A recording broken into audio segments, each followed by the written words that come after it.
Everyone knows World War II bankrupted Britain and destroyed Germany. The numbers are taught in every history class. Britain's debt hit 240% of GDP. Germany was split in half. Japan got 2 atomic bombs. But there's one empire whose economic destruction was so complete, so systematically hidden, that it changed the course of the Cold War. And almost nobody knows it happened. French Indochina, modern Vietnam. In 1939, it entered World War II as Southeast Asia's industrial powerhouse. The largest rice exporter in Asia, shipping 1.5 million tons annually to markets across the Pacific. A rubber production monopoly controlling 76,000 tons per year, more than half the world's supply.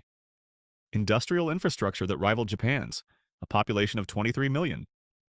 Strategic resource control that made it one of the wealthiest territories on Earth. It emerged from World War II so economically gutted that it triggered 40 years of continuous warfare. Here's what history doesn't tell you. Vietnam didn't just lose World War II. It paid for everyone else's war. 3 times. First to Japan, then to France, then to America. Each bill worse than the last. Each extraction more devastating. And by the time the third bill came due in 1975, Vietnam had been economically destroyed, so thoroughly that it took 50 years just to return to 1939 production levels. 3 bills, 3 catastrophes, 1 continuous collapse spanning 1940 to 1975. This isn't about battles. It's not about ideology or communism or democracy. This is about something history deliberately erased. Economic violence. The kind that doesn't make it into textbooks because it doesn't photograph well. No mushroom clouds, no dramatic surrenders, just systematic extraction, year after year, bill after bill, until an entire empire was hollowed out from the inside. Let me show you the first bill, the one Japan sent. September 1940. France has fallen to Germany. French Indochina is defenseless. Japan doesn't invade. They do something worse. They walk into the colonial governor's office in Hanoi and present an agreement. Not conquest, cooperation. The Vichy French administration stays in place. France keeps its flag flying, Japan gets everything else, and Vietnam pays for it. Bill item number 1. Rice requisition. 1.2 million tons of rice seized between 1941 and 1945. Not purchased, seized. Japanese military convoys roll into the Mekong Delta, where Vietnam grows enough rice to feed half of Asia, and they just take it. Vietnamese consumption drops 30% in the first year alone. Families that ate 3 meals a day start eating 2. Then 1. The price of this bill? 2 million Vietnamese dead in the famine of 1945. Not from bombs, from starvation. While their rice feeds Japanese soldiers in Burma, in China, in the Philippines. Bill item number 2. Rubber confiscation. 80% of Vietnam's rubber production redirected to the Japanese war machine. 63,000 tons over 5 years. The plantations keep running. The workers keep tapping the trees. But they're not paid.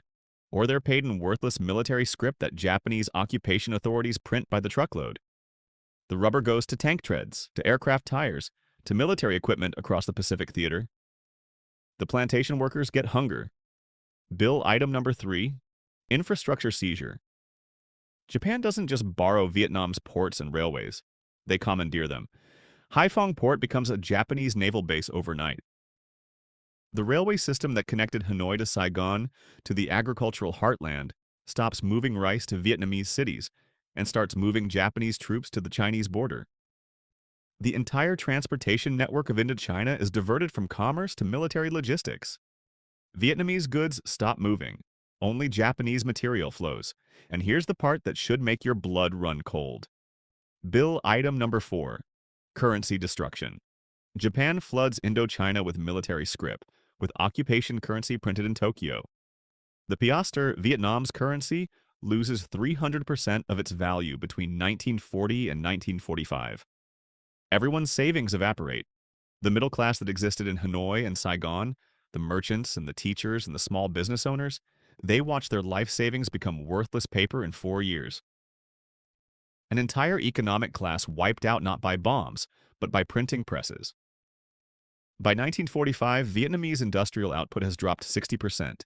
Trade collapses from $200 million in 1939 to $12 million in 1945. And Vietnam wasn't even at war. They were just billed. But here's where it gets worse. The second bill. August 1945, Japan surrenders. Ho Chi Minh stands in Hanoi's Ba Dinh Square and declares Vietnamese independence. 2 million people are still burying their dead from the famine. The rice warehouses are empty. The currency is worthless. The infrastructure is shattered. And France looks at this devastated colony and says, "You owe us.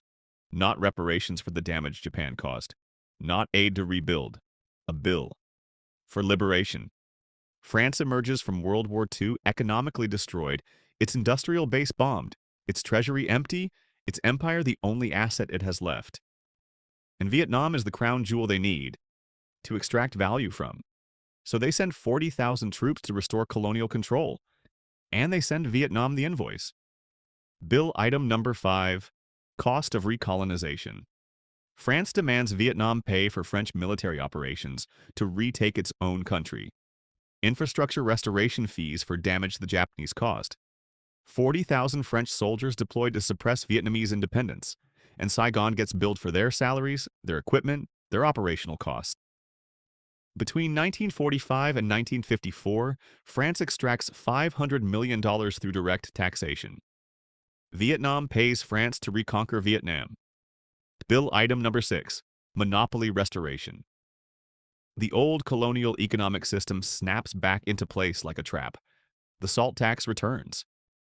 Vietnamese peasants, who boil seawater to season their food, pay France for the privilege. The opium monopoly returns.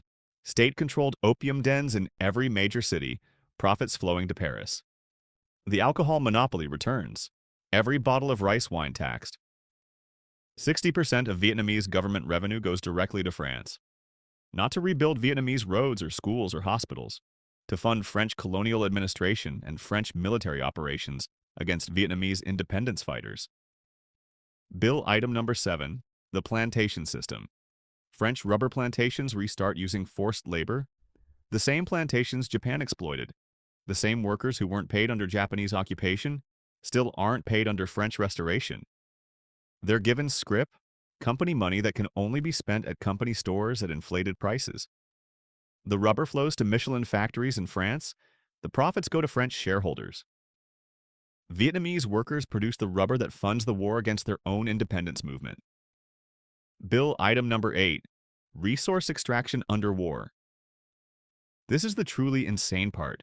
France restarts rice exports from Vietnam during food shortages. While Vietnamese families are still recovering from famine, French colonial authorities are shipping rice to markets in Hong Kong and Singapore for foreign currency. Coal mines in the north reopen. Tin and zinc extracted from Vietnamese mountains. All of it shipped to France. All of it generating revenue that never touches Vietnamese hands. Vietnam produces the wealth that finances its own suppression. The war for independence costs $10 billion, most of it extracted from Indochina itself. Ho Chi Minh fights for 8 years. France claims every battle, every French casualty, every military operation costs money and adds to Vietnam's account. A vicious circle. The more Vietnam fights for independence, the more France claims it costs, the more France extracts to pay for putting down the rebellion. May 7, 1954, Dien Bien Phu falls. France loses. 56 days of siege, 11,000 French casualties, and colonial Indochina is over. France pulls out. But they leave Vietnam with a shattered economy, destroyed infrastructure, and zero foreign reserves. 2 bills paid. Economy destroyed twice. And then came the third bill, the one that would last 20 years. 1955. Vietnam splits at the 17th parallel. North and South. Geneva Conference signatures still wet on the page. And the United States looks at South Vietnam, this fractured half-country with a devastated economy, and a communist North breathing down its neck, and decides it needs to be saved. From itself, and sends another bill. But this time the bill comes wrapped in the language of friendship, not colonization, partnership, not extraction. Economic assistance. Every dollar of aid creates a debt obligation. Every military advisor costs money. Every weapon system gets added to the tab. South Vietnam needs to be defended, America says, and someone has to pay for it. Bill item number 9, military aid debt. $3.2 billion in military equipment flows into South Vietnam between 1955 and 1975. Helicopters, fighter jets, artillery, small arms, ammunition. Structured as loans, not grants. The fine print says repayment expected. South Vietnam signs agreements while simultaneously fighting a war for survival. The debt compounds, interest accrues. Saigon's treasury bleeds paying installments on weapons used to defend territory that keeps shrinking. Bill item number 10, the proxy war cost. At peak deployment in 1968, over 500,000 American troops occupy South Vietnam. They need bases, they need airfields, they need supply depots and communication facilities and maintenance hangars. The land gets requisitioned from Vietnamese farmers. The construction costs get billed to Saigon as in-country support costs. America spends $141 billion total on the war. A portion of that, the portion covering Vietnamese territory use, logistics, and facility construction, gets added to South Vietnam's account. They're being billed for the cost of their own occupation. Bill item number 11, currency manipulation. American dollars flood South Vietnam's economy. Military spending, construction contracts, service jobs supporting 500,000 foreign troops. The South Vietnamese dong hyperinflates. In 1963, 35 dong equals $1. By 1975, 17,000 dong equals $1. Inflation rate 900% over a decade. Every family's savings destroyed. Again, the middle class that barely started rebuilding after the Japanese occupation, and the French War evaporates for the third time in 30 years. Generational wealth erased 3 times by 3 different empires. Bill item number 12, agricultural destruction. 20 million gallons of Agent Orange sprayed over 5 million acres of Vietnamese farmland. The objective is denying cover to Viet Cong forces. The result is scorched earth that won't grow rice for decades. Vietnam's agricultural production collapses 40%. The country that was Asia's largest rice exporter in 1939 becomes a rice importer. Food dependency created by chemical warfare. And the contamination doesn't end when the spraying stops. It seeps into groundwater, into soil, into the genetic code of children born decades later. The economic war runs parallel to the shooting war. Bombing campaigns against the North destroy whatever industrial base survived the French period. Steel mills, cement factories, power plants reduced to rubble. The South's economy becomes entirely dependent on American aid. 60% of the South Vietnamese government payroll funded directly by US dollars. When that aid stops, the economy doesn't contract. It ceases to function. April 30th, 1975. Saigon falls. North Vietnamese tanks roll through the presidential palace gates. South Vietnam's treasury is empty. Foreign debt stands at $3.8 billion dollars. Industrial capacity destroyed.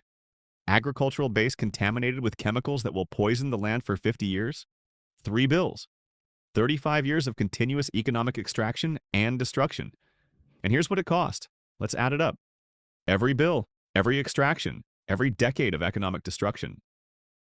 The numbers are worse than you think. Human cost first. 2 million Vietnamese dead in the 1945 famine while they're rice-fed Japanese armies. 3 million more dead between 1955 and 1975, casualties of a war fought over ideology but paid for in economic destruction. 5 million total deaths directly traceable to economic violence. And here's the number that should haunt you. Vietnam's population in 1975 was 27 million. Demographic projections from 1939 estimated 40 million by 1975. 13 million people who should have existed, erased. Not just by bullets and bombs, but by famine, disease, economic collapse, and the cascading failures that happen when an economy gets destroyed 3 times in 35 years. Economic destruction adjusted for inflation. Japanese extraction between 1940 and 1945, $8 billion in 2025 money. Rice, rubber, infrastructure use, currency manipulation, all of it quantified. French extraction from 1945 to 1954, $25 billion in today's dollars. Colonial taxes, monopoly profits, resource exports, military cost transfers. American war costs imposed on South Vietnam, $120 billion. Military aid debt, infrastructure destruction, agricultural devastation, currency hyperinflation. Total economic value extracted or destroyed, $153 billion. And here's the comparison that reveals the historical erasure. The Marshall Plan rebuilt Western Europe with $13.3 billion in 1948, equivalent to $173 billion today. Vietnam received $0 in reconstruction aid, not from Japan, not from France, not from America. Instead, Vietnam lost $153 billion. The gap between what Europe received and what Vietnam lost is $326 billion. That's not just a bill. That's a multi-generational wealth transfer that never gets mentioned in any textbook. Infrastructure annihilation. 70% of industrial facilities destroyed by 1975. 9,000 villages wiped off the map. 16,000 miles of roads unusable, bombed or abandoned or swallowed by jungle. 4,000 bridges destroyed. Every major port bombed into non-functionality. Hanoi's Bach Mai Hospital, the country's largest medical facility, flattened by B-52s in 1972. The power grid that took French colonizers 40 years to build, destroyed in 4 years of Rolling Thunder bombing campaigns. Agricultural devastation that persists today. 5 million acres poisoned with Agent Orange. Rice production in 1975 was lower than 1920 levels. Vietnam didn't reach 1939 rice production capacity again until 1990. 51 years to recover pre-war agricultural output. Chemical contamination ongoing. In 2025, Vietnamese farmers still unearth barrels of defoliant buried in soil. Children still born with birth defects traceable to dioxin exposure their grandparents suffered. Compare Vietnam's debt to other World War II participants. Britain's war debt hit $31 billion, repaid by 2006. Germany's reconstruction debt restructured at $23 billion, most of it forgiven by 1953. Japan's war reparations totaled $2 billion, completely forgiven by 1952 under U.S. pressure to create a Cold War ally. Vietnam's World War II bill, $153 billion, never acknowledged, never repaid, never even calculated in official histories.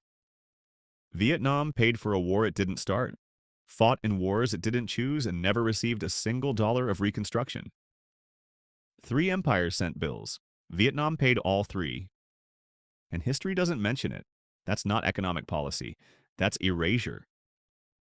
Present-day Vietnam. GDP per capita sits at $4,164 in 2024.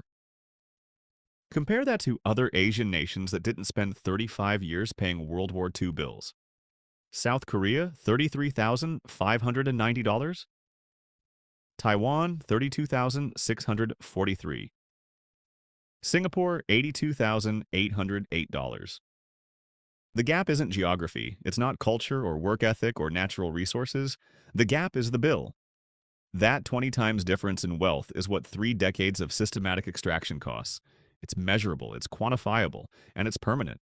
The costs haven't stopped. 3 million Vietnamese citizens suffer Agent Orange-related illnesses today, in 2025, 50 years after the last C-123 aircraft dumped its payload. Birth defects in third-generation descendants. Cancers clustering in provinces where dioxin concentrations remain elevated. 800,000 tons of unexploded ordnance still buried in Vietnamese soil. Cleanup cost estimated at $10 billion. Paid by whom? Vietnam. The victim pays for removing the weapons used against them. Here's what this teaches us about empires and economics. Pattern number 1. Wars are paid for by the weakest, not the strongest. Japan extracted resources, never compensated a single victim. France billed Vietnam for its own recolonization, never repaid a franc. America destroyed infrastructure worth billions, never funded reconstruction.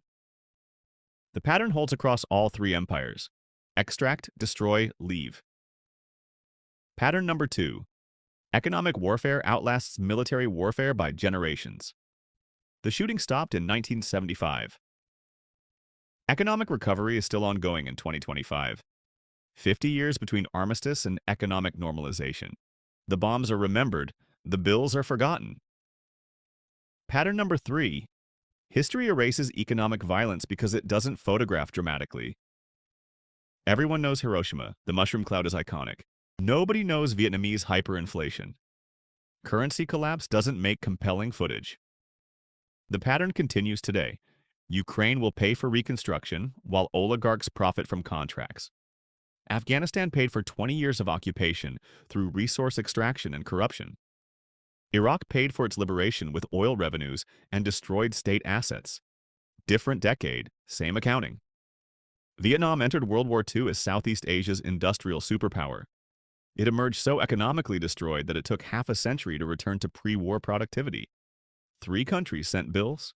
Vietnam paid all 3. And history doesn't even mention it. That's not just economic destruction. That's deliberate erasure. And if you think the bills stop being sent, you're not paying attention. They just get addressed to different countries now. And nobody's keeping count except the nations forced to pay.